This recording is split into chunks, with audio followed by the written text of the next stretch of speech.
মাঝে মাঝে মনের মধ্যে কিছু আমল করার ইচ্ছা আসে, আসে না? মনে হলো যে আচ্ছা একটু 10টা আয়াত পড়ি, মনে আসে না? মাঝে মাঝে এমন মনে হয় না? ওই সময় এই এই যে মনের মধ্যে যে এই ইরাদাটা জাগ্রত হওয়া, এটাকে আমরা বলি ওয়ারিদ। অন্য ভাষায় আপনি বলতে পারেন মেহমান। কি বলতে পারেন? এটা আল্লাহর পক্ষ থেকে আপনার কলবের মধ্যে মেহমান হিসেবে এসেছে। এখন আপনি যদি আমলটা করেন, সেই মেহমান বারবার আপনার কলবে আসবে। যদি আপনি ওই সময় আমলটা না করেন, মেহমান চলে যাবে। মেহমান অসম্মানিত হলে পরে আর আসবে না। একইভাবে রিজিক আল্লাহ পাক দিয়েছেন, এর তাজিম যদি করতে পারেন রিজিক বেশি আসবে। রিজিকের তাজিম সম্মান করতে না পারলে রিজিক আসবে না, বেশি কমে যাবে। উসমান রাদিয়াল্লাহু আনহু সবচেয়ে ধনী ছিলেন না? কেন জানেন? কেন? এটা কি জানেন কেন ধনী ছিলেন? একে তো তিনি প্রচুর দান সদকা করতেন, এটা তো আপনারা জানেনই। আরেকটা জিনিস অনেকে জানে না, তিনি উটের পিঠে বসেছিলেন, কিছু একটা খাচ্ছিলেন, এই দুই একটা দানা পড়ে গেছে নিচে। উটের পিঠ থেকে নেমেছেন, নেমে সেই দানা উঠিয়েছেন, পরিষ্কার করেছেন, ধুয়েছেন, আবার খেয়েছেন। তার এই দুই চারটা দানার কোনো কিন্তু মানে পরোয়া না করলেও চলে, তার প্রচুর অর্থ সম্পদ আছে। এত অর্থ সম্পদ যে তাবুক যুদ্ধের দিন 30,000 সেনাবাহিনীর দায়িত্ব নিয়েছেন। 30,000 সেনাবাহিনীর দায়িত্ব নিয়েছেন। সেনাবাহিনী যাবে, থাকবে, খাবে, তাঁবু টাঙাবে, সব দায়িত্ব তার। 30,000 সেনাবাহিনীর দায়িত্ব নেওয়া কি চারটাখানি কথা? তো এই সাহাবী এই কয়েকটা খাবারের দানা উঠিয়ে খেলেন। নবী সাল্লাল্লাহু আলাইহি ওয়াসাল্লাম বলেছিলেন যে তোমাকে আল্লাহ পাক রিজিক বাড়িয়ে দিবেন না কেন? তুমি রিজিকের যে তাজিম বা যে সম্মান তুমি করো, এর বদৌলতে আল্লাহ পাক তোমাকে বেহিসাব রিজিক দিবেন। দুইটা বিষয় খেয়াল রাখবো।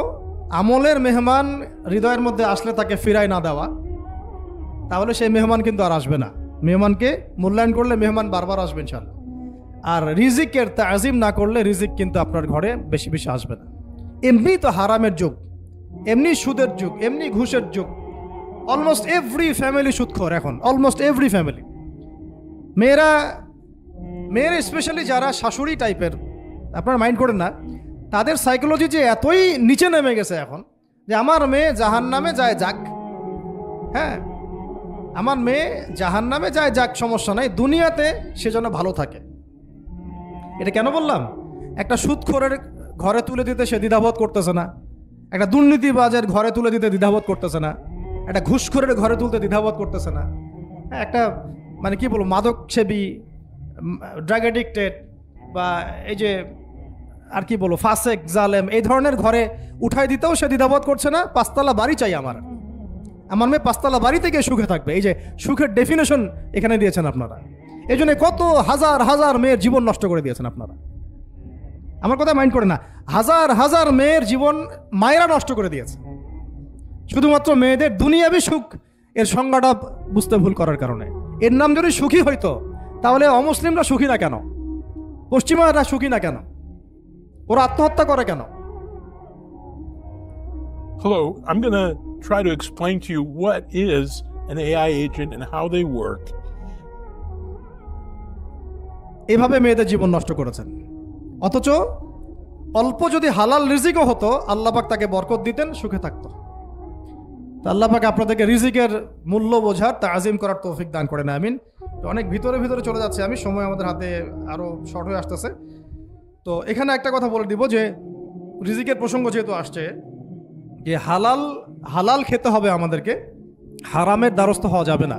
আপনার স্বামী যদি হারাম খায়, আপনি স্বামীকে বুঝান, তাকে ওই চাকরি ছেড়ে দিতে আপনি উৎসাহিত করেন। আমি আপনাদেরকে একটা অনেস্টির সাথে একটা কথা বলি, যত এই যে প্রশাসনে যত ঘুষখোর আছে, ঠিক আছে, যত দুর্নীতিবাজ আছে, যত মাদক সেবী আছে, মাদকের ব্যবসায়ী আছে, যত সুদখোর আছে, এরা সবাই কেন এই খারাপ কাজগুলো করে জানেন? তার স্ত্রীকে ভালো রাখার জন্যে, তার মাকে ভালো রাখার জন্যে, তার সন্তানদেরকে ভালো রাখার জন্য। তাহলে স্ত্রী হিসেবে, সন্তান হিসেবে, মেয়ে হিসেবে আপনি বলবেন যে আমাদের এইসব ভালোর দরকার নাই আব্বু। হে আমার প্রিয় স্বামী, আমার এসব ভালোর দরকার নাই। হে আমার ছেলে, আমার এসব ভালোর দরকার নাই, তুই হালাল পথে থাক, ওইখানে তুই আমাকে ডাল ভাত খাওয়া, আমি খুশি আছি। এইভাবে আপনারা তাদেরকে মোটিভেট করেন, দেখবেন সমাজে হারাম কমে গেছে ইনশাআল্লাহ। আর হারাম খাওয়া এই ছেলে মেয়েগুলোও কিন্তু মানুষ হবে না।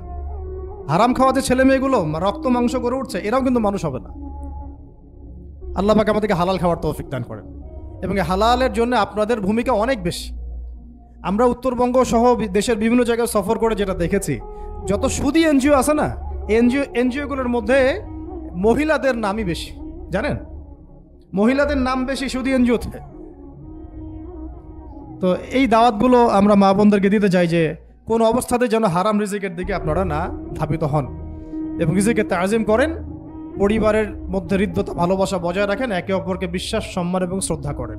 ইনশাআল্লাহ তাআলা আপনাদের পরিবারও সুখী হবে, রিজিকও সুন্দর হবে এবং রিজিকে বরকত হবে ইনশাআল্লাহ। এরপরে আমি আর দু একটা পয়েন্ট নোট করেছি, বলে শেষ করে দিচ্ছি যে এটা স্পেশালি আমি আমাদের ওইসব দিনই বোনদেরকে বলতে চাচ্ছি যে বোনেরা এখনও বিয়ে শাদী করেন নাই। সেটা হচ্ছে যে বিয়ে করার আগেই দিনের বেসিক লেখাপড়া শেষ করেন। এত পাগল হওয়ার দরকার নেই। চরিত্র হেফাজত হচ্ছে না, রোজা রাখেন, ঠিক আছে? দিনই পড়াশোনা আগে শেষ না করে বিয়ে করতে যায় না। বহু আলেমা যারা মাদ্রাসা লাইনের ছাত্রী ছিল, দিনই পড়াশোনা শেষ না করে বিয়ে পিড়িতে বসার কারণে কেরিয়ার ধ্বংস হয়ে গেছে। বিয়ে পরে করেন, আগে পড়াশোনাটা, তুলনামূলক পড়াশোনাটাকে শেষ করে নেন। তুলনামূলক পড়াশোনা শেষ করতে 18 থেকে 20 বছর বেশি লাগে না। যদি আপনি শুরু থেকে শুরু করেন, একদম 18 থেকে 20 বছর হতে হতে আপনার পড়াশোনা মোটামুটি শেষ হয়ে যাবে। আর যে সাবজেক্টগুলো বললাম আমি, ওইগুলোই বেসিক পড়াশোনা। এখন এটা হয়তো সবার ভাগ্যে নসিব নাও হতে পারে, সেক্ষেত্রে বিকল্প অপশন আমরা যাব। কিন্তু আগে মূলনীতি হচ্ছে একটা লেভেল পর্যন্ত পড়াশোনা করার পরেই বিয়ে করেন, কারণ বিয়ের পরে আপনার যত রেসপন্সিবিলিটি আসবে, এটা তখন পড়াশোনা মেনটেন করা এতটাও সহজ না, প্রায় অসম্ভবের পর্যায়ে পড়ে যায়। আর দু একটা বাচ্চা কাচ্চা হয়ে গেলে তো তখন আর কোনো কথাই নাই। তাহলে আপনারা কি আমাদেরকে আয়েশা রাদিয়াল্লাহু আনহার মতো একটা প্রজন্ম দিতে পারবেন না? যদি এটা আপনাদের উদ্দেশ্য হয়, সেক্ষেত্রে কি পড়াশোনা শুরু থেকে করা উচিত না? এখন এই সুযোগটা আমাদের সব বোনদের সামনে হয়তো থাকে না, এই জন্য আমরা বললাম যে বিকল্প অপশনগুলোতে আপনারা দিন শেখার চেষ্টা করেন। আর এরপরে যখন বিয়ে করবেন, পড়াশোনা মোটামুটি শেষ হয়েছে, বিয়ে করবেন, এখন 18-20 বছর বয়স হয়ে গেছে, এখন আল্লাহর ওয়াস্তে দুনিয়াবি বিষয়কে সর্বোচ্চ অগ্রাধিকার দিয়েন না। আজীবন পস্তাবেন এবং একবার পস্তানো শুরু করলেই পস্তানো আজীবনও শেষ হবে না। তখন মেইল করে মেসেজ করে লাভ হবে না, কারণ আপনি বিয়ের আগে দিনকে প্রাধান্য দেন নাই, বরং দুনিয়াকে প্রাধান্য দিয়েছিলেন। আপনি বিয়ের আগে দিনকে প্রাধান্য দেন নাই, বরং দুনিয়াকে প্রাধান্য দিয়েছেন। যখন আপনি সবসময় পরকালকে, আল্লাহকে, তার রাসূলকে প্রাধান্য দিবেন, দিনকে প্রাধান্য দিবেন, দুনিয়া আল্লাহই গুছিয়ে দিবেন। আর যখন আপনি দুনিয়াকে সর্বোচ্চ অগ্রাধিকার দিবেন, দিন আপনার কাছ থেকে দূরে সরে যাবে। দিনের একটা গায়রত আছে, একটা ব্যক্তিত্ব, দিনের একটা স্বতন্ত্র গায়রত আছে, সে সবার কাছে ধরা দেয় না। যে তাকে মূল্যায়ন করে তার কাছেই দিন আসে, যে তাকে মূল্যায়ন করে না তার কাছে দিন আসে না। দিনদার ছেলেকে প্রাধান্য না দিয়ে বিয়ে করতে যায় না, জীবনটা ধ্বংস হয়ে যাবে। হ্যাঁ, আমি বলছি না দিনদার ছেলে মাদ্রাসাতেই থাকে, না, জেনারেল লাইনেও থাকতে পারে, ডক্টরও হতে পারে, ইঞ্জিনিয়ারও হতে পারে, কিন্তু এটা বাহ্যিকভাবে এটাকে জাস্টিফাই করাটাও ডিফিকাল্ট। কিছু ক্রাইটেরিয়া দেখে আপনি একটু আন্দাজ করতে পারেন, পুরোপুরি হয়তো কখনোই বুঝতে পারবেন না। সেটা হচ্ছে দিনের প্রতি তার ফিকির কেমন, দিন নিয়ে তার কাজ কেমন, তার লাইফস্টাইল কেমন, তার পরিবার কেমন, কোন পরিবেশে সে বড় হয়ে উঠেছে, তার একাডেমিক্যাল সার্টিফিকেট কেমন, তারপরে তার দাওয়াতের মেহনতে অ্যাক্টিভিটিস আছে কিনা, বা ব্যবসা হালাল কিনা, বা চাকরিটা হালাল কিনা, নামাজ ঠিক আছে কিনা, তার মধ্যে সুন্নাহ আছে কিনা। এগুলো কিছু বাহ্যিক সাইন যেগুলো দেখে আমরা একটা আইডিয়া নিতে পারি। তারপরে বলবো যে এখানে 100% আপনি এনশিওর হতে পারবেন না, ওইটা আল্লাহ পাকের হাতে। ওইটাও যদি এনশিওর করতে চান তাহলে কি করতে হবে? তাহলে নিজেকে দিনদার হতে হবে। আমি নিজে যদি ভালো দিনদার হই তাহলে ইনশাআল্লাহ আল্লাহ পাক আমাকে দিনদার স্ত্রী দিবেন। নিজে দিনদার না, তাহলে কি রেডিমেড দিনদার ছেলে আসবে? কখনোই আসবে না।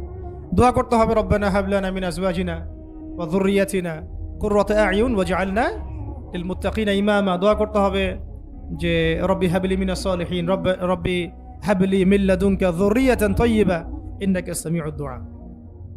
এই বিষয়গুলো দেখে খেয়াল রাখবেন। আর শরীয়তের মেজাজ মাথায় রাখা।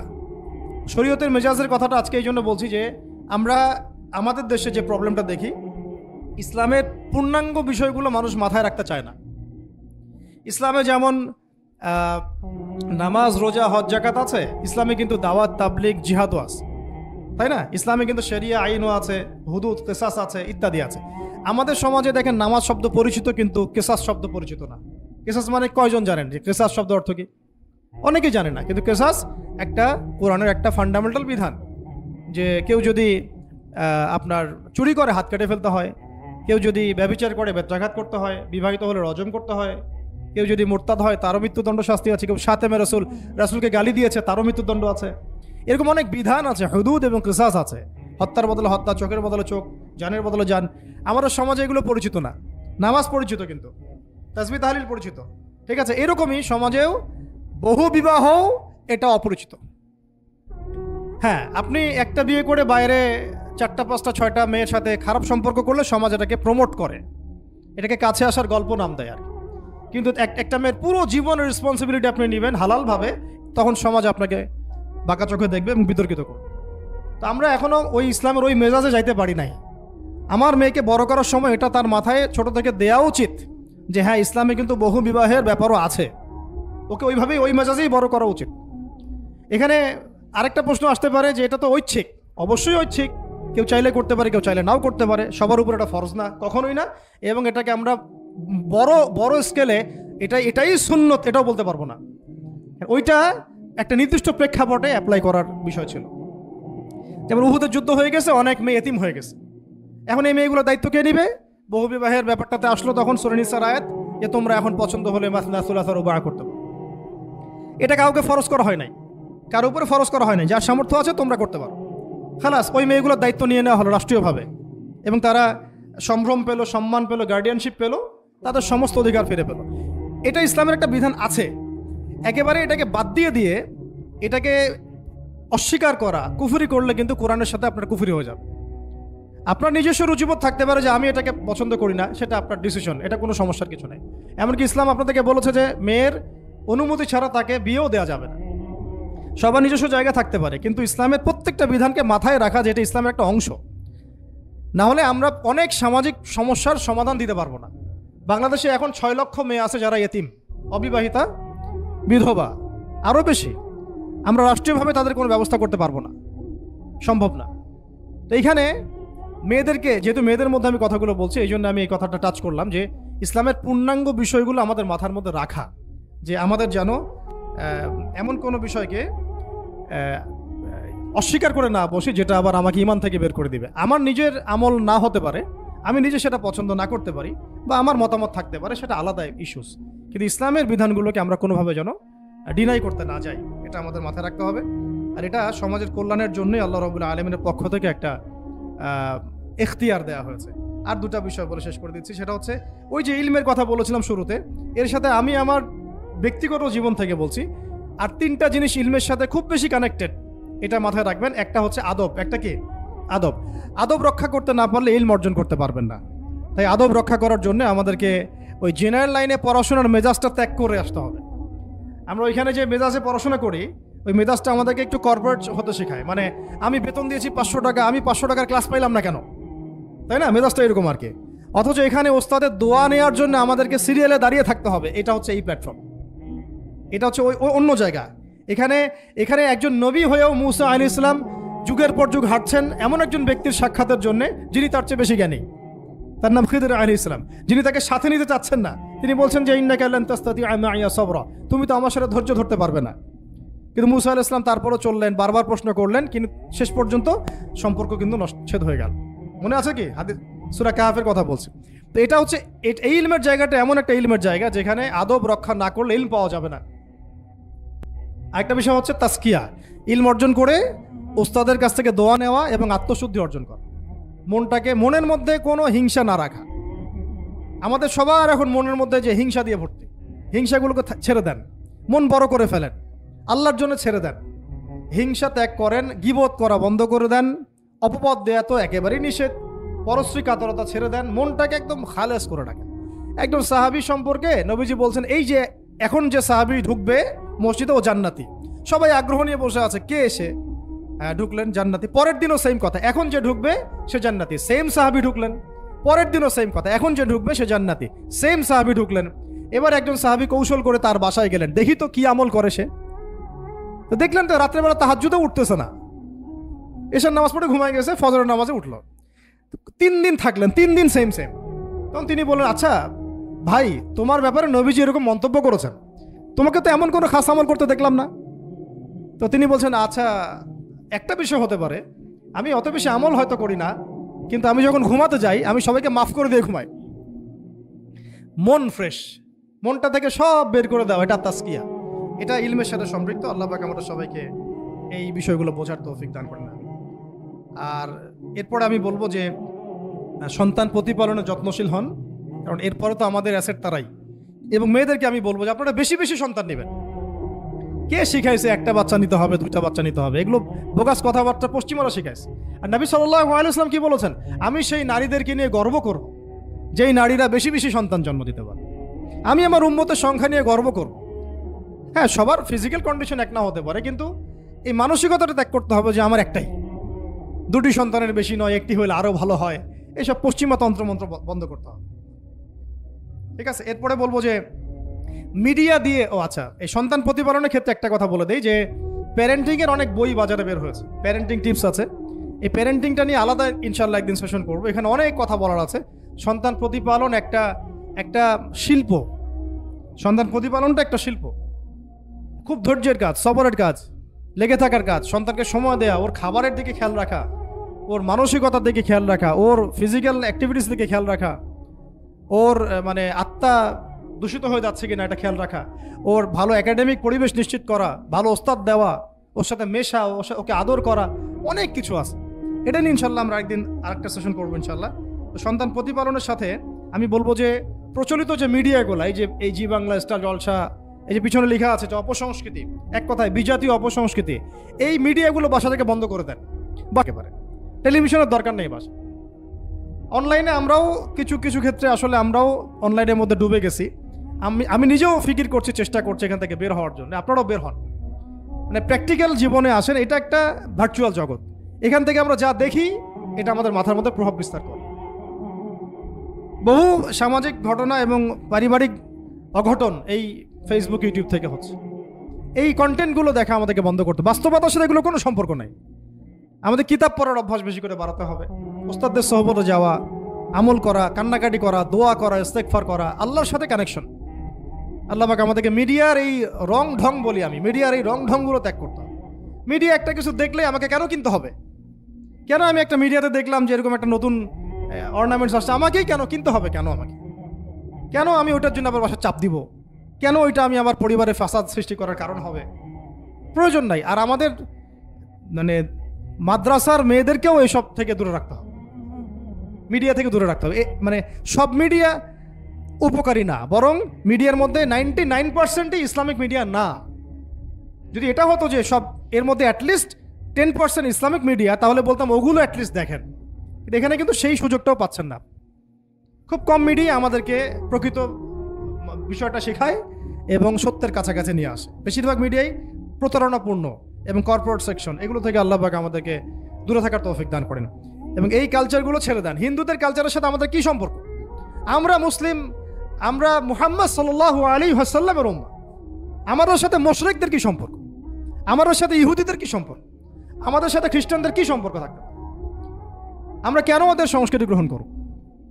কিসের জন্মদিন, কিসের মৃত্যু দিবস, হ্যাঁ, কিসের এসব গায়ে হলুদ, কিসের এসব বৌভাত, এগুলো কি? এগুলোর সাথে আমাদের কি সম্পর্ক? আমাদের সাথে সম্পর্ক হচ্ছে হিজাবের, সালাতের, তাসবির, সিজদার, জায়নামাজের, আতরের, খুশবুর, মিসওয়াকের। আমাদের সাথে এগুলো সম্পর্ক। আমাদের সাথে সম্পর্ক হিজাবের। আমাদের সাথে সম্পর্ক ইসলামিক ক্যালিগ্রাফির, আমাদের সাথে সম্পর্ক কোরআনের, হাদিসের, সিরাতের, লেখাপড়ার, ইলমি পরিবেশের, তাসাউফের। এগুলো আমাদের কালচার। তো কালচার খুব ইম্পর্টেন্ট। কালচার থেকে দূরে সরে গেলে আমাদের আকীদা নষ্ট হয়ে যায়। আল্লাহ পাক আমাদেরকে আমাদের কালচার ধরে রাখার তৌফিক দান করেন। আর দুটো কথা হচ্ছে, হিজাবে কঠিন হন, হিজাব একটু কঠোর হয়ে যান। এটা নিয়ে হয়তো আলোচনা শুনেছেন আপনারা, আমি জানি না পয়েন্টটা এসেছিল কিনা। তো হিজাবে আরও অনেক কঠিন হতে হবে আমাদেরকে, আস্তে আস্তে আরও। একবারে তো হয়তো আপনারা সব কিছু শক্ত করে ধরতে পারবেন না। অ্যাটলিস্ট আপনার ধারাবাহিকতা বজায় রাখেন। হিজাবে অনেক কঠিন হওয়ার চেষ্টা করি। আমাদের অনেক দিনই বোনকে আমরা একটু ক্যাজুয়াল দেখি হিজাবের ব্যাপারে, এটা থেকে আপনার বের হওয়ার তৌফিক দান করেন, আমিন। আর একটা মেয়েদেরকে একটা নসিহত করবো, স্পেশালি যে অল্পে তুষ্ট থাকেন, অল্পে তুষ্ট থাকেন, ইনশাল্লাহ জীবনে সুখী হয়ে যাবেন ইনশাল্লাহ। আর শেষ কথা হচ্ছে আলেমা হওয়ার চেষ্টা করেন, আলেমা হওয়ার চেষ্টা করেন, দায়ী হওয়ার চেষ্টা করেন এবং মেয়েদের মধ্যে ব্যাপক দাওয়াতি কাজ করার চেষ্টা করেন। এইটা জীবনের লক্ষ্য উদ্দেশ্য বানায় নেন ইনশাল্লাহ। আপনার জীবনের লক্ষ্য যদি এমনই হয়, দেখবেন এমনই জীবন সঙ্গিনী আপনি পেয়েছেন যার জীবনের লক্ষ্য সেম, তখন দুজনে মিলে আপনি কাজ করতে পারবেন ইনশাল্লাহ। আমাদের এখন প্রচুর আলেমা দরকার, আমাদের প্রচুর দায়ী বোন দরকার, আমাদের মুআল্লিমা শিক্ষিকা বোন দরকার। মাঝে মাঝে মনের মধ্যে কিছু আমল করার ইচ্ছা আসে না? মনে হলো যে আচ্ছা একটু 10টা আয়াত পড়ি, মনে আসে না? মাঝে মাঝে এমন মনে হয় না? ওই সময় এই যে মনের মধ্যে যে এই ইরাদাটা জাগ্রত হওয়া, এটাকে আমরা বলি ওয়ারিদ। অন্য ভাষায় আপনি বলতে পারেন মেহমান। কি বলতে পারেন? এটা আল্লাহর পক্ষ থেকে আপনার কলবের মধ্যে মেহমান হিসেবে এসেছে। এখন আপনি যদি আমলটা করেন, সেই মেহমান বারবার আপনার কলবে আসবে। যদি আপনি ওই সময় আমলটা না করেন, মেহমান চলে যাবে, মেহমান অসম্মানিত হলে পরে আর আসবে না। একইভাবে রিজিক আল্লাহ পাক দিয়েছেন, এর তাজিম যদি করতে পারেন রিজিক বেশি আসবে। রিজিকের তাজিম সম্মান করতে না পারলে রিজিক আসবে না, বেশি কমে যাবে। উসমান রাদিয়াল্লাহু আনহু সবচেয়ে ধনী ছিলেন না? কেন জানেন? কেন? এটা কি জানেন কেন ধনী ছিলেন? একে তো তিনি প্রচুর দান সদকা করতেন, এটা তো আপনারা জানেনই। আরেকটা জিনিস অনেকে জানে না, তিনি উটের পিঠে বসেছিলেন, কিছু একটা খাচ্ছিলেন, এই 2-1টা দানা পড়ে গেছে নিচে। উটের পিঠ থেকে নেমেছেন, নেমে সেই দানা উঠিয়েছেন, পরিষ্কার করেছেন, ধুয়েছেন, আবার খেয়েছেন। তার এই 2-4টা দানার কোনো কিন্তু মানে পরোয়া না করলেও চলে, তার প্রচুর অর্থ সম্পদ আছে। এত অর্থ সম্পদ যে তাবুক যুদ্ধের দিন 30,000 সেনাবাহিনীর দায়িত্ব নিয়েছেন। 30,000 সেনাবাহিনীর দায়িত্ব নিয়েছেন। সেনাবাহিনী যাবে, থাকবে, খাবে, তাবু টাঙাবে, সব দায়িত্ব তার। 30,000 সেনাবাহিনীর দায়িত্ব নেওয়া কি চারটাখানি কথা? তো এই সাহাবী এই কয়েকটা খাবারের দানা উঠিয়ে খেলেন। নবী সাল্লাল্লাহু আলাইহি ওয়াসাল্লাম বলেছিলেন যে তোমাকে আল্লাহ পাক রিজিক বাড়িয়ে দিবেন না কেন? তুমি রিজিকের যে তাজিম বা যে সম্মান তুমি করো, এর বদৌলতে আল্লাহ পাক তোমাকে বেহিসাব রিজিক দিবেন। 2টা বিষয় খেয়াল রাখবো। আমলের মেহমান হৃদয়ের মধ্যে আসলে তাকে ফিরায় না দেওয়া, তাহলে সেই মেহমান কিন্তু আর আসবে না। মেহমানকে মূল্যায়ন করলে মেহমান বারবার আসবে ইনশাআল্লাহ। আর রিজিকের তাজিম না করলে রিজিক কিন্তু আপনার ঘরে বেশি বেশি আসবে না। এমনি তো হারামের যুগ, এমনি সুদের যুগ, এমনি ঘুষের যুগ। অলমোস্ট এভরি ফ্যামিলি সুদখোর এখন, অলমোস্ট এভরি ফ্যামিলি। মেয়েরা স্পেশালি যারা শাশুড়ি টাইপের, আপনারা মাইন্ড করেন না, তাদের সাইকোলজি যে এতই নিচে নেমে গেছে এখন যে আমার মেয়ে জাহান্নামে যায় যাক, হ্যাঁ আমার মেয়ে জাহান্নামে যায় যাক, সমস্যা নাই, দুনিয়াতে সে যেন ভালো থাকে। এটা কেন বললাম? একটা সুদখোরের ঘরে তুলে দিতে সে দ্বিধাবোধ করতেছে না, একটা দুর্নীতিবাজের ঘরে তুলে দিতে দ্বিধাবোধ করতেছে না, একটা ঘুষখোরের ঘরে তুলতে দ্বিধাবোধ করতেছে না, একটা মানে কি বলবো মাদক সেবী, ড্রাগ অ্যাডিক্টেড বা এই যে আর কি বলবো ফাসেক জালেম, এই ধরনের ঘরে উঠাই দিতেও সে দ্বিধাবোধ করছে না। 5তলা বাড়ি চাই আমার মেয়ে 5তলা বাড়ি থেকে সুখে থাকবে। এই যে সুখের ডেফিনেশন এখানে দিয়েছেন আপনারা। এই জন্য কত হাজার হাজার মেয়ের জীবন নষ্ট করে দিয়েছেন আপনারা। আমার কথা মাইন্ড করে না, হাজার হাজার মেয়ের জীবন মায়েরা নষ্ট করে দিয়েছে, শুধুমাত্র মেয়েদের দুনিয়াবি সুখ এর সংজ্ঞাটা বুঝতে ভুল করার কারণে। এর নাম যদি সুখী হইতো তাহলে অমুসলিমরা সুখী না কেন? পশ্চিমারা সুখী না কেন? ওরা আত্মহত্যা করে কেন? Hello, I'm going to try to explain to you what is an AI agent and how they work. এভাবে মেয়েদের জীবন নষ্ট করেছেন। অথচ অল্প যদি হালাল রিজিকও হতো, আল্লাহ পাক তাকে বরকত দিতেন, সুখে থাকতো। তো আল্লাহ পাক আপনাদেরকে রিজিকের মূল্য বোঝার, তাজিম করার তৌফিক দান করেন, আমিন। অনেক ভিতরে চলে যাচ্ছে আমি, সময় আমাদের হাতে আরও শর্ট হয়ে আসতেছে। তো এখানে একটা কথা বলে দিব যে রিজিকের প্রসঙ্গ যেহেতু আসছে, যে হালাল খেতে হবে আমাদেরকে, হারামের দ্বারস্থ হওয়া যাবে না। আপনার স্বামী যদি হারাম খায়, আপনি স্বামীকে বুঝান, তাকে ওই চাকরি ছেড়ে দিতে আপনি উৎসাহিত করেন। আমি আপনাদেরকে একটা অনেস্টির সাথে একটা কথা বলি, যত এই যে প্রশাসনে যত ঘুষখোর আছে, ঠিক আছে? যত দুর্নীতিবাজ আছে, যত মাদকসেবী আছে, মাদকের ব্যবসায়ী আছে, যত সুদখোর আছে, এরা সবাই কেন এই খারাপ কাজগুলো করে জানেন? তার স্ত্রীকে ভালো রাখার জন্যে, তার মাকে ভালো রাখার জন্যে, তার সন্তানদেরকে ভালো রাখার জন্য। তাহলে স্ত্রী হিসেবে, সন্তান হিসেবে, মেয়ে হিসেবে আপনি বলবেন যে আমাদের এইসব ভালোর দরকার নাই আব্বু, হে আমার প্রিয় স্বামী, আমার এসব ভালোর দরকার নাই, হে আমার ছেলে, আমার এসব ভালোর দরকার নাই, তুই হালাল পথে থাক, ওইখানে তুই আমাকে ডাল ভাত খাওয়া, আমি খুশি আছি। এইভাবে আপনারা তাদেরকে মোটিভেট করেন, দেখবেন সমাজে হারাম কমে গেছে ইনশাআল্লাহ। আর হারাম খাওয়া এই ছেলে মেয়েগুলোও কিন্তু মানুষ হবে না। হারাম খাওয়া যে ছেলে মেয়েগুলো রক্ত মাংস করে উঠছে, এরাও কিন্তু মানুষ হবে না। আল্লাহ পাক আমাদেরকে হালাল খাওয়ার তৌফিক দান করেন, এবং হালালের জন্য আপনাদের ভূমিকা অনেক বেশি। আমরা উত্তরবঙ্গ সহ দেশের বিভিন্ন জায়গায় সফর করে যেটা দেখেছি, যত সুদী এনজিও আছে না, এনজিওগুলোর মধ্যে মহিলাদের নামই বেশি, জানেন? মহিলাদের নাম বেশি সুদী এনজিওতে। তো এই দাওয়াতগুলো আমরা মা বোনদেরকে দিতে চাই যে কোন অবস্থাতে যেন হারাম রিজিকের দিকে আপনারা না ধাবিত হন, এবং রিজিকের তাজিম করেন, পরিবারের মধ্যে হৃদ্যতা ভালোবাসা বজায় রাখেন, একে অপরকে বিশ্বাস, সম্মান এবং শ্রদ্ধা করেন। ইনশাআল্লাহ তাআলা আপনাদের পরিবারও সুখী হবে, রিজিকও সুন্দর হবে, এবং রিজিকে বরকত হবে ইনশাআল্লাহ। এরপরে আমি আর দু একটা পয়েন্ট নোট করেছি, বলে শেষ করে দিচ্ছি যে এটা স্পেশালি আমি আমাদের ওইসব দিনই বোনদেরকে বলতে চাচ্ছি যে বোনেরা এখনো বিয়ে শাদী করেন নাই। সেটা হচ্ছে যে বিয়ে করার আগেই দিনের বেসিক লেখাপড়া শেষ করেন। এত পাগল হওয়ার দরকার নেই। চরিত্র হেফাজত হচ্ছে না, রোজা রাখেন, ঠিক আছে? দিনই পড়াশোনা আগে শেষ না করে বিয়ে করতে যায় না। বহু আলেমা যারা মাদ্রাসা লাইনের ছাত্রী ছিল, দিনই পড়াশোনা শেষ না করে বিয়ে পিড়িতে বসার কারণে কেরিয়ার ধ্বংস হয়ে গেছে। বিয়ে পরে করেন, আগে পড়াশোনাটা, তুলনামূলক পড়াশোনাটাকে শেষ করে নেন। তুলনামূলক পড়াশোনা শেষ করতে 18 থেকে 20 বছর বেশি লাগে না। যদি আপনি শুরু থেকে শুরু করেন, একদম 18 থেকে 20 বছর হতে হতে আপনার পড়াশোনা মোটামুটি শেষ হয়ে যাবে। আর যে সাবজেক্টগুলো বললাম আমি, ওইগুলোই বেসিক পড়াশোনা।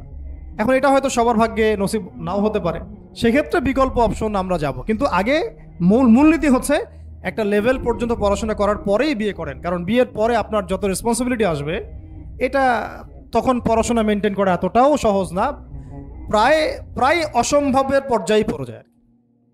আর দু একটা বাচ্চা কাচ্চা হয়ে গেলে তো তখন আর কোনো কথাই নাই। তাহলে আপনারা কি আমাদেরকে আয়েশা রাদিয়াল্লাহু আনহার মতো একটা প্রজন্ম দিতে পারবেন না? যদি এটা আপনাদের উদ্দেশ্য হয়, সেক্ষেত্রে কি পড়াশোনা শুরু থেকে করা উচিত না?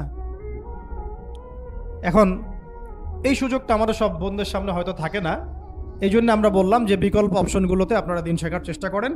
আর এরপরে যখন বিয়ে করবেন, পড়াশোনা মোটামুটি শেষ হয়েছে, বিয়ে করবেন, এখন 18-20 বছর বয়স হয়ে গেছে, এখন আল্লাহর ওয়াস্তে দুনিয়াবি বিষয়কে সর্বোচ্চ অগ্রাধিকার দিয়েন না। আজীবন পস্তাবেন, এবং একবার পস্তানো শুরু করলে এই পস্তানো আজীবনও শেষ হবে না। তখন মেইল করে, মেসেজ করে লাভ হবে না, কারণ আপনি বিয়ের আগে দিনকে প্রাধান্য দেন নাই, বরং দুনিয়াকে প্রাধান্য দিয়েছিলেন। আপনি বিয়ের আগে দিনকে প্রাধান্য দেন নাই, বরং দুনিয়াকে প্রাধান্য দিয়েছেন। যখন আপনি সবসময় পরকালকে, আল্লাহকে, তার রাসূলকে প্রাধান্য দিবেন, দিনকে প্রাধান্য দিবেন, দুনিয়া আল্লাহই গুছিয়ে দিবেন। আর যখন আপনি দুনিয়াকে সর্বোচ্চ অগ্রাধিকার দিবেন, দিন আপনার কাছ থেকে দূরে সরে যাবে। দিনের একটা গায়রত আছে, একটা ব্যক্তিত্ব, দিনের একটা স্বতন্ত্র গায়রত আছে, সে সবার কাছে ধরা দেয় না। যেটাকে মূল্যায়ন করে তার কাছেই দিন আসে, যেটাকে মূল্যায়ন করে না তার কাছে দিন আসে না। দিনদার ছেলেকে প্রাধান্য না দিয়ে বিয়ে করতে যায় না, জীবনটা ধ্বংস হয়ে যাবে। হ্যাঁ, আমি বলছি না দিনদার ছেলে মাদ্রাসাতেই থাকে না, ইঞ্জিনিয়ার লাইনেও থাকতে পারে, ডক্টরও হতে পারে, ইঞ্জিনিয়ারও হতে পারে, কিন্তু এটা বাহ্যিকভাবে এটাকে জাস্টিফাই করাটাও ডিফিকাল্ট। কিছু ক্রাইটেরিয়া দেখে আপনি একটু আন্দাজ করতে পারেন, পুরোপুরি হয়তো কখনোই বুঝতে পারবেন না।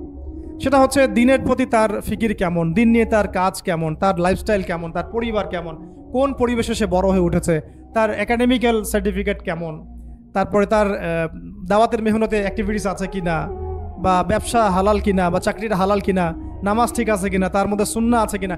এগুলো কিছু বাহ্যিক সাইন, যেগুলো দেখে আমরা একটা আইডিয়া নিতে পারি। তারপরে বলবো যে এখানে 100% আপনি এনশিওর হতে পারবেন না, ওইটা আল্লাহ পাকের হাতে। ওইটাও যদি এনশিওর করতে চান তাহলে কি করতে হবে? তাহলে নিজেকে দিনদার হতে হবে। আমি নিজে যদি ভালো দিনদার হই তাহলে ইনশাআল্লাহ আল্লাহ পাক আমাকে দিনদার স্ত্রী দিবেন। নিজে দিনদার না, তাহলে কি রেডিমেড দিনদার ছেলে আসবে? কখনই আসবে না। দোয়া করতে হবে, রব্বানা হাব লানা মিন আজওয়াজিনা ওয়া যুররিয়াতিনা কুররাতা আ'য়ুন ওয়াজআলনা লিল মুত্তাকিনা ইমামা। দোয়া করতে হবে যে রব্বি হাবলি মিনাস সালিহিন, রব্বি হাবলি মিন লাদুনকা যুররিয়াতান তাইয়্যিবা ইন্নাকা সামিউদ দুআ। এই বিষয়গুলো দেখে খেয়াল রাখবেন। আর শরীয়তের মেজাজ মাথায় রাখা। শরীয়তের মেজাজের কথাটা আজকে এই জন্য বলছি যে আমরা আমাদের দেশে যে প্রবলেমটা দেখি, ইসলামের পূর্ণাঙ্গ বিষয়গুলো মানুষ মাথায় রাখতে চায় না। ইসলামে যেমন নামাজ, রোজা, হজ, যাকাত আছে, ইসলামে কিন্তু দাওয়াত, তাবলিগ, জিহাদও আছে, তাই না? ইসলামে কিন্তু শরিয়া আইনও আছে, হুদুদ, কিসাস আছে, ইত্যাদি আছে। আমাদের সমাজে দেখেন নামাজ শব্দ পরিচিত কিন্তু কিসাস শব্দ পরিচিত না। কিসাস মানে কয়জন জানেন যে কিসাস শব্দ অর্থ কি? অনেকেই জানে না। কিন্তু কিসাস একটা কোরআনের একটা ফান্ডামেন্টাল বিধান যে কেউ যদি আপনার চুরি করে হাত কেটে ফেলতে হয়, কেউ যদি ব্যভিচার করে বেত্রাঘাত করতে হয়, বিবাহিত হলে রজম করতে হয়, কেউ যদি মুরতাদ হয় তারও মৃত্যুদণ্ড শাস্তি আছে, কেউ শাতেমে রাসূলকে গালি দিয়েছে তারও মৃত্যুদণ্ড আছে। এরকম অনেক বিধান আছে, হুদুদ এবং কিসাস আছে। হত্যার বদলে হত্যা, চোখের বদলে চোখ, জানের বদলে জান। আমাদের সমাজে এগুলো পরিচিত না। নামাজ পরিচিত কিন্তু, তাসবিহ তাহলিল পরিচিত, ঠিক আছে? এরকমই সমাজেও বহু বিবাহ এটা অপরিচিত। হ্যাঁ, আপনি একটা বিয়ে করে বাইরে 4টা 5টা 6টা মেয়ের সাথে খারাপ সম্পর্ক করলে সমাজ এটাকে প্রমোট করে, এটাকে কাছে আসার গল্প নাম দেয় আর। কিন্তু একটা মেয়ের পুরো জীবনের রেসপন্সিবিলিটি আপনি নেবেন হালালভাবে, তখন সমাজ আপনাকে বাঁকা চোখে দেখবে এবং বিতর্কিত করবে। তো আমরা এখনও ওই ইসলামের ওই মেজাজে যাইতে পারি নাই। আমার মেয়েকে বড় করার সময় এটা তার মাথায় ছোট থেকে দেওয়া উচিত যে হ্যাঁ, ইসলামে কিন্তু বহু বিবাহের ব্যাপারও আছে, ওকে ওইভাবেই ওই মেজাজেই বড় করা উচিত। এখানে আরেকটা প্রশ্ন আসতে পারে যে এটা তো ঐচ্ছিক। অবশ্যই ঐচ্ছিক, কেউ চাইলে করতে পারে, কেউ চাইলে নাও করতে পারে, সবার উপর এটা ফরজ না, কখনোই না। এবং এটাকে আমরা বড় স্কেলে এটাই সুন্নত এটাও বলতে পারবো না। ওইটা একটা নির্দিষ্ট প্রেক্ষাপটে অ্যাপ্লাই করার বিষয় ছিল। যেমন উহুদের যুদ্ধ হয়ে গেছে, অনেক মেয়ে এতিম হয়ে গেছে, এখন এই মেয়েগুলো দায়িত্ব কে নিবে? বহু বিবাহের ব্যাপারটাতে আসলো তখন সূরা নিসার আয়াত যে তোমরা এখন পছন্দ হলে মাসনা সুলাসা রুবা করতে পারো। এটা কাউকে ফরজ করা হয় নাই, কারো উপরে ফরজ করা হয় নাই। যার সামর্থ্য আছে তোমরা করতে পারো, খালাস। ওই মেয়েগুলোর দায়িত্ব নিয়ে নেওয়া হলো রাষ্ট্রীয়ভাবে, এবং তারা সম্ভ্রম পেল, সম্মান পেল, গার্ডিয়ানশিপ পেল, তাদের সমস্ত অধিকার ফিরে পেল।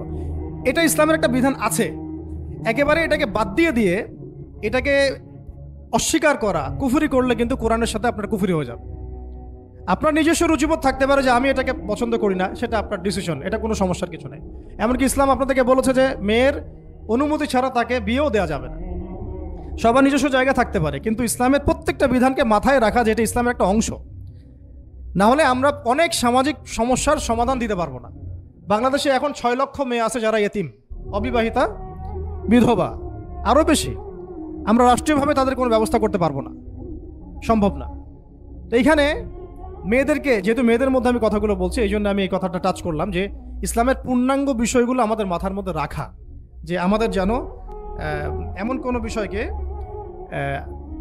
অস্বীকার করে না বসি যেটা আবার আমাকে ইমান থেকে বের করে দিবে। আমার নিজের আমল না হতে পারে, আমি নিজে সেটা পছন্দ না করতে পারি, বা আমার মতামত থাকতে পারে, সেটা আলাদা ইস্যুস। কিন্তু ইসলামের বিধানগুলোকে আমরা কোনোভাবে যেন ডিনাই করতে না যাই, এটা আমাদের মাথায় রাখতে হবে। আর এটা সমাজের কল্যাণের জন্যই আল্লাহ রাব্বুল আলামিনের পক্ষ থেকে একটা এখতিয়ার দেওয়া হয়েছে। আর দুটা বিষয় বলে শেষ করে দিচ্ছি, সেটা হচ্ছে ওই যে ইলমের কথা বলেছিলাম শুরুতে, এর সাথে আমি আমার ব্যক্তিগত জীবন থেকে বলছি। আর 3টা জিনিস ইলমের সাথে খুব বেশি কানেক্টেড, এটা মাথায় রাখবেন। একটা হচ্ছে আদব। একটা কি? আদব। আদব রক্ষা করতে না পারলে ইলম অর্জন করতে পারবেন না। তাই আদব রক্ষা করার জন্য আমাদেরকে ওই জেনারেল লাইনে পড়াশোনার মেজাজটা ত্যাগ করে আসতে হবে। আমরা ওইখানে যে মেজাজে পড়াশোনা করি, ওই মেজাজটা আমাদেরকে একটু কর্পোরেট হতে শেখায়। মানে আমি বেতন দিয়েছি 500 টাকা, আমি 500 টাকার ক্লাস পাইলাম না কেন, তাই না? মেজাজটা এরকম আর কি। অথচ এখানে ওস্তাদের দোয়া নেওয়ার জন্য আমাদেরকে সিরিয়ালে দাঁড়িয়ে থাকতে হবে। এটা হচ্ছে এই প্ল্যাটফর্ম, এটা হচ্ছে ওই অন্য জায়গা। এখানে একজন নবী হয়েও মুসা আলাইহিস সালাম যুগের পর যুগ হাঁটছেন এমন একজন ব্যক্তির সাক্ষাতের জন্য যিনি তার চেয়ে বেশি জ্ঞানী। তার নাম খিদর আলাইহিস সালাম, যিনি তাকে সাথে নিতে চাচ্ছেন না। তিনি বলছেন যে ইন্নাকা লান তাস্তাতিআ মাইয়া সাবরা, তুমি তো আমার সাথে ধৈর্য ধরতে পারবে না। কিন্তু মুসা আলাইহিস সালাম তারপরও চললেন, বারবার প্রশ্ন করলেন, কিন্তু শেষ পর্যন্ত সম্পর্ক কিন্তু নচ্ছেদ হয়ে গেল। মনে আছে কি? হাদিস সূরা কাহফের কথা বলছি। তো এটা হচ্ছে এই ইলমের জায়গাটা এমন একটা ইলমের জায়গা যেখানে আদব রক্ষা না করলে ইলম পাওয়া যাবে না। আরেকটা বিষয় হচ্ছে তাসকিয়া, ইলম অর্জন করে ওস্তাদের কাছ থেকে দোয়া নেওয়া এবং আত্মশুদ্ধি অর্জন করা, মনের মধ্যে কোনো হিংসা না রাখা। আমাদের সবার এখন মনের মধ্যে যে হিংসা দিয়ে ভর্তি, হিংসাগুলোকে ছেড়ে দেন, মন বড় করে ফেলেন, আল্লাহর জন্য ছেড়ে দেন, হিংসা ত্যাগ করেন, গীবত করা বন্ধ করে দেন, অপবাদ দেয়া তো একেবারেই নিষেধ, পরশ্রী কাতরতা ছেড়ে দেন, মনটাকে একদম খালেস করে রাখেন।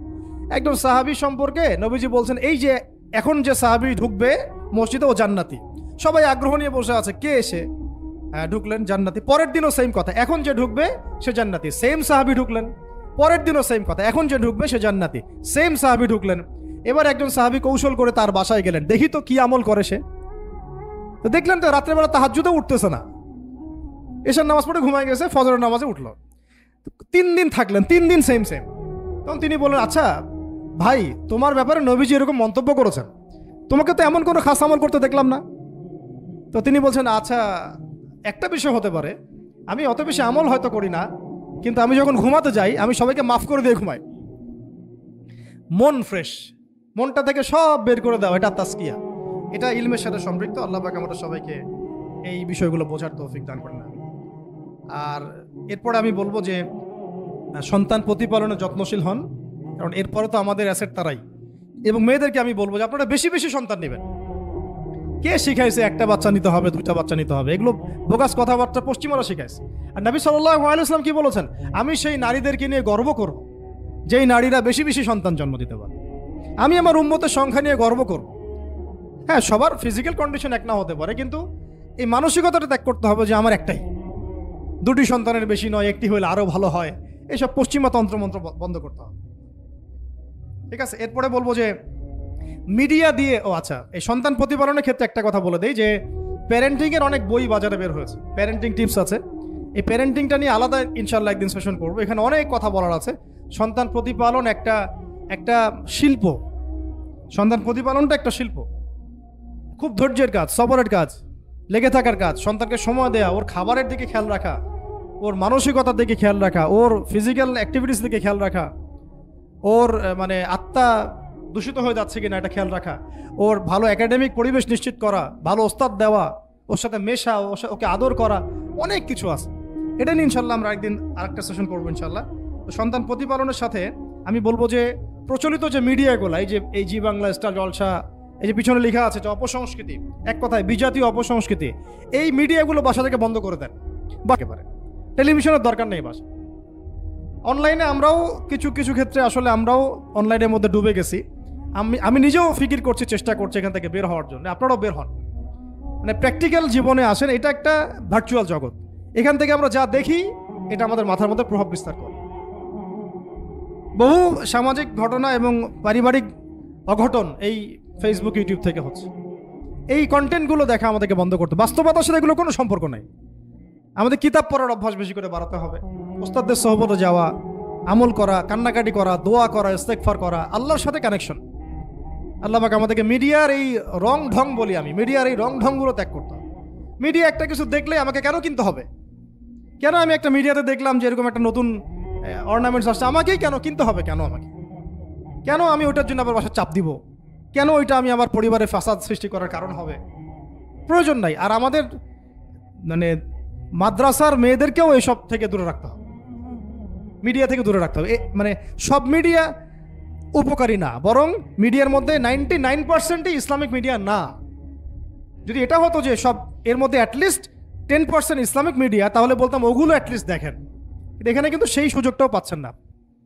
খুব কম মিডিয়া আমাদেরকে প্রকৃত বিষয়টা শেখায় এবং সত্যের কাছাকাছি নিয়ে আসে। বেশিরভাগ মিডিয়াই প্রতারণাপূর্ণ এবং কর্পোরেট সেকশন, এগুলো থেকে আল্লাহ পাক আমাদেরকে দূরে থাকার তৌফিক দান করেন এবং এই কালচারগুলো ছেড়ে দেন। হিন্দুদের কালচারের সাথে আমাদের কি সম্পর্ক? আমরা মুসলিম, আমরা মুহাম্মদ সাল্লাল্লাহু আলাইহি ওয়াসাল্লামের উম্মাহ। আমাদের সাথে মুশরিকদের কি সম্পর্ক? আমাদের সাথে ইহুদিদের কি সম্পর্ক? আমাদের সাথে খ্রিস্টানদের কি সম্পর্ক থাকবে? আমরা কেন ওদের সংস্কৃতি গ্রহণ করব?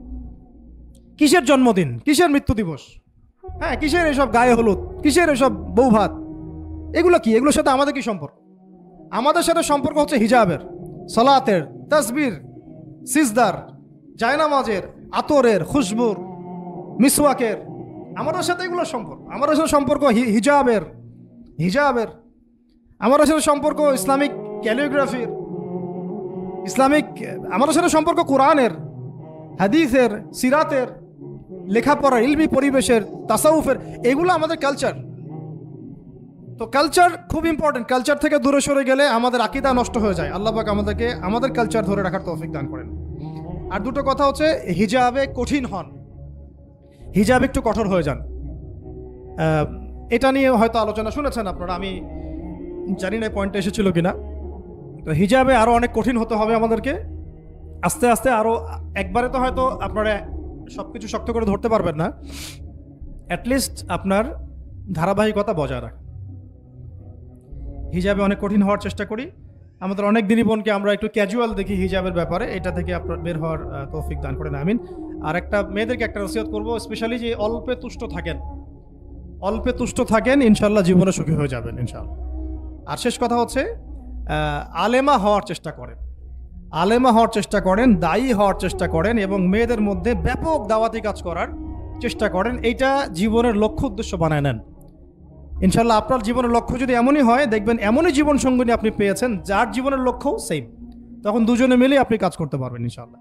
আমাদের এখন প্রচুর আলেমা দরকার, আমাদের প্রচুর দায়ী বোন দরকার, আমাদের মুআল্লিমা শিক্ষিকা বোন দরকার। মাঝে মাঝে মনের মধ্যে কিছু আমল করার ইচ্ছা আসে না? মনে হলো যে আচ্ছা একটু 10টা আয়াত পড়ি, মনে আসে না? মাঝে মাঝে এমন মনে হয় না? ওই সময় এই যে মনের মধ্যে যে এই ইরাদাটা জাগ্রত হওয়া, এটাকে আমরা বলি ওয়ারিদ। অন্য ভাষায় আপনি বলতে পারেন মেহমান। কি বলতে পারেন? এটা আল্লাহর পক্ষ থেকে আপনার কলবের মধ্যে মেহমান হিসেবে এসেছে। এখন আপনি যদি আমলটা করেন, সেই মেহমান বারবার আপনার কলবে আসবে। যদি আপনি ওই সময় আমলটা না করেন, মেহমান চলে যাবে, মেহমান অসম্মানিত হলে পরে আর আসবে না। একইভাবে রিজিক আল্লাহ পাক দিয়েছেন, এর তাজিম যদি করতে পারেন, রিজিক বেশি আসবে। রিজিকের তাজিম সম্মান করতে না পারলে রিজিক আসবে না, বেশি কমে যাবে। উসমান রাদিয়াল্লাহু আনহু সবচেয়ে ধনী ছিলেন না? কেন জানেন? কেন? এটা কি জানেন কেন ধনী ছিলেন? একে তো তিনি প্রচুর দান সদকা করতেন, এটা তো আপনারা জানেনই। আরেকটা জিনিস অনেকে জানে না, তিনি উটের পিঠে বসেছিলেন, কিছু একটা খাচ্ছিলেন, এই 2-1 দানা পড়ে গেছে নিচে।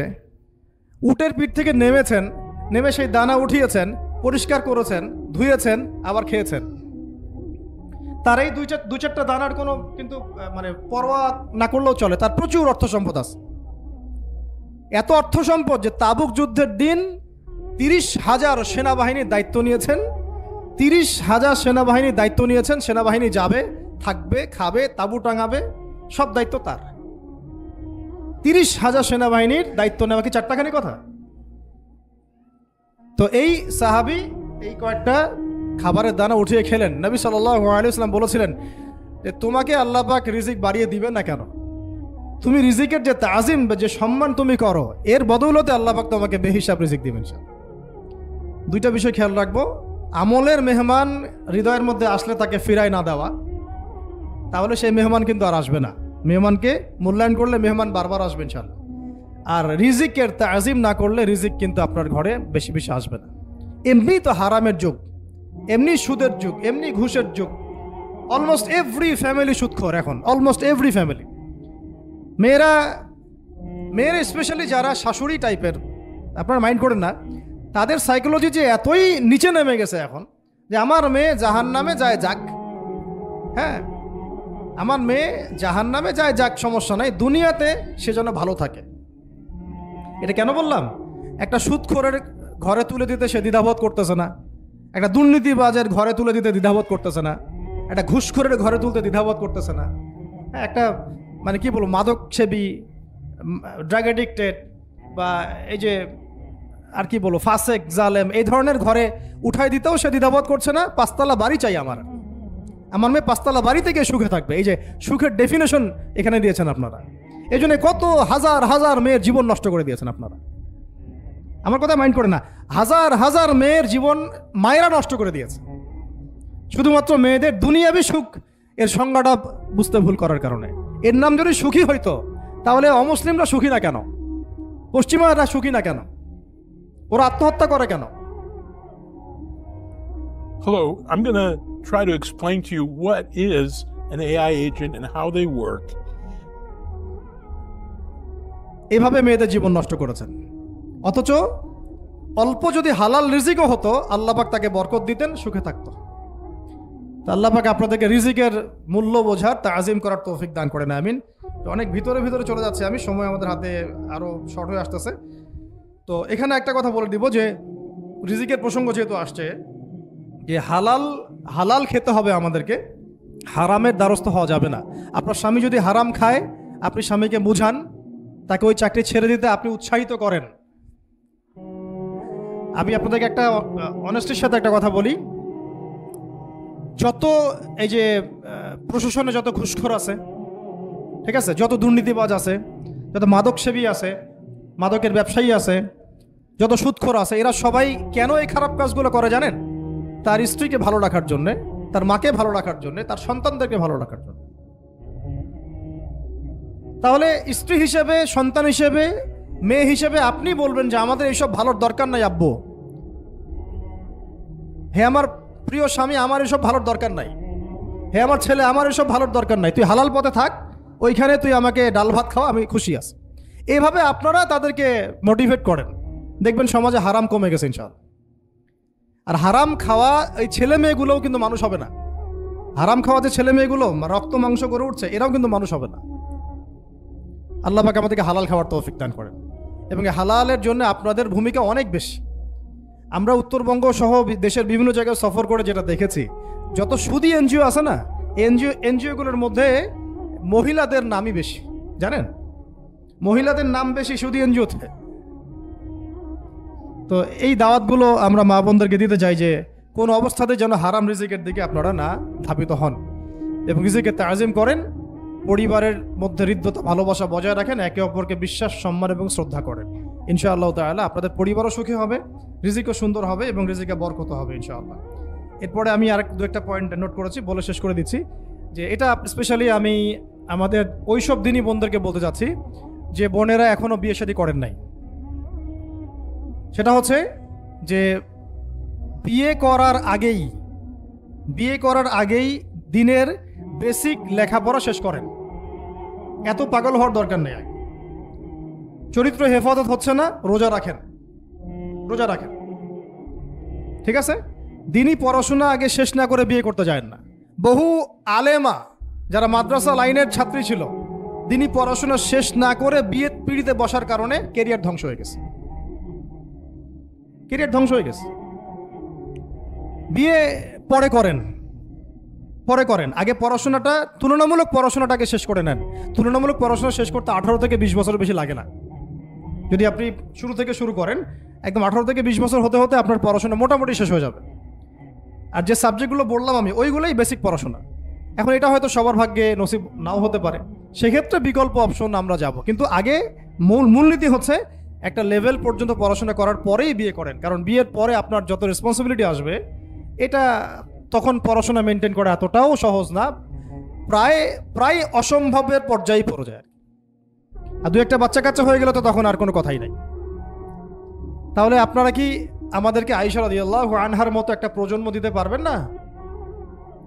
যদি এটা আপনাদের উদ্দেশ্য হয়, সেক্ষেত্রে কি পড়াশোনা শুরু থেকে করা উচিত না? এখন এই সুযোগটা আমাদের সব বোনদের সামনে হয়তো থাকে না, এই জন্য আমরা বললাম যে বিকল্প অপশনগুলোতে আপনারা দিন শেখার চেষ্টা করেন। আর এরপরে যখন বিয়ে করবেন, পড়াশোনা মোটামুটি শেষ হয়েছে, বিয়ে করবেন, এখন 18-20 বছর বয়স হয়ে গেছে, এখন আল্লাহর ওয়াস্তে দুনিয়াবি বিষয়কে সর্বোচ্চ অগ্রাধিকার দিয়েন না। আজীবন পস্তাবেন, এবং একবার পস্তানো শুরু করলেই পস্তানো আজীবনও শেষ হবে না। তখন মেইল করে, মেসেজ করে লাভ হবে না, কারণ আপনি বিয়ের আগে দিনকে প্রাধান্য দেন নাই, বরং দুনিয়াকে প্রাধান্য দিয়েছিলেন। আপনি বিয়ের আগে দিনকে প্রাধান্য দেন নাই, বরং দুনিয়াকে প্রাধান্য দিয়েছেন। যখন আপনি সবসময় পরকালকে, আল্লাহকে, তার রাসূলকে প্রাধান্য দিবেন, দিনকে প্রাধান্য দিবেন, দুনিয়া আল্লাহই গুছিয়ে দিবেন। আর যখন আপনি দুনিয়াকে সর্বোচ্চ অগ্রাধিকার দিবেন, দিন আপনার কাছ থেকে দূরে সরে যাবে। দিনের একটা গায়রত আছে, একটা ব্যক্তিত্ব, দিনের একটা স্বতন্ত্র গায়রত আছে, সে সবার কাছে ধরা দেয় না। যে তাকে মূল্যায়ন করে তার কাছেই দিন আসে, যে তাকে মূল্যায়ন করে না তার কাছে দিন আসে না। দিনদার ছেলেকে প্রাধান্য না দিয়ে বিয়ে করতে যায় না, জীবনটা ধ্বংস হয়ে যাবে। হ্যাঁ, আমি বলছি না দিনদার ছেলে মাদ্রাসাতেই থাকে, না, জেনারেল লাইনেও থাকতে পারে, ডক্টরও হতে পারে, ইঞ্জিনিয়ারও হতে পারে, কিন্তু এটা বাহ্যিকভাবে এটাকে জাস্টিফাই করাটাও ডিফিকাল্ট। কিছু কিছু ক্রাইটেরিয়া দেখে আপনি একটু আন্দাজ করতে পারেন, পুরোপুরি হয়তো কখনোই বুঝতে পারবেন না। সেটা হচ্ছে দিনের প্রতি তার ফিকির কেমন, দিন নিয়ে তার কাজ কেমন, তার লাইফস্টাইল কেমন, তার পরিবার কেমন, কোন পরিবেশে সে বড় হয়ে উঠেছে, তার একাডেমিক্যাল সার্টিফিকেট কেমন, তারপরে তার দাওয়াতের মেহনতে অ্যাক্টিভিটিস আছে কিনা, বা ব্যবসা হালাল কিনা, বা চাকরিটা হালাল কিনা, নামাজ ঠিক আছে কিনা, তার মধ্যে সুন্নাহ আছে কিনা। এগুলো কিছু কিছু বাহ্যিক সাইন যেগুলো দেখে আমরা একটা আইডিয়া নিতে পারি। তারপরে বলবো যে এখানে 100% আপনি এনশিওর হতে পারবেন না।